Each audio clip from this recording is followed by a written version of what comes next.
hail reports that we saw from last night. So here I collected some of the highest ones. The big winner, unfortunately, 1 mile south of Lincoln with 4.5-inch hail. That is the size of a grapefruit. So to put that into perspective, we go to teacup size hail, 3 inches, Crown Butte Lake, and the list goes down from there. So definitely not hail that you want to see. So as we look towards some photos now, I mean, this is kind of, to put it in perspective, the grapefruit sized hail. South of Lincoln there. Jill Bieber, thanks for sending that one in. We go to Mandan, Harmon Lake. Dan sent this one in. This one's easily 3 inches. We keep this coming, piling up north of Mandan, so around the Lake Harmon area. Monday at 5:15, right on cue. And then we just talk about another threat of strong to severe storms that we're going to be seeing for today. The level not as strong. In fact, this has lowered a little bit, but no matter how you look at it, we are at a level 1 and 2. So I'm still going with anywhere of these areas. 60-mile-per-hour wind gusts and hail the size of a golf ball. So that would be 1.75 inches in diameter. That would be from one end to the other. If you were to pick that up and hold it between 2 fingers, that would be 1.75 inches. I do think the better spot to see that will be along Highway 83 and into the east of there. So not too much of a conducive environment for those like in Dickinson and then maybe around the Kenmare area and such.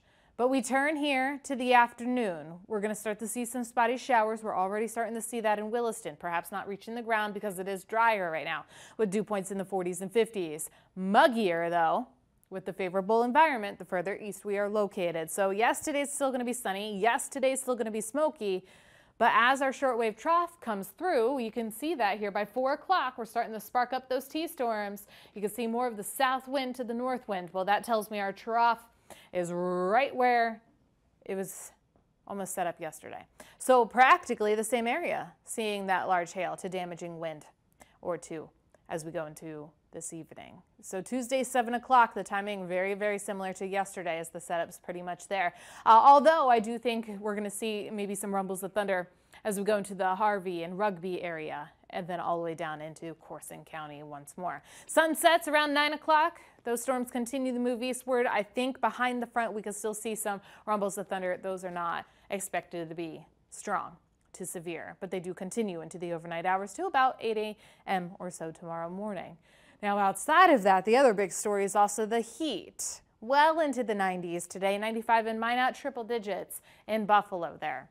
100 degrees. Tonight, not so friendly either. I mean, they're in the mid-60s in some cases, and tomorrow, because of that cold front or the shortwave trough that comes through, it's going to help us clear out those skies. So we should be eliminating a lot of that smoke, and temperatures do return to the 80s. A normal high does stand at 86 degrees, so we're back to where we should be.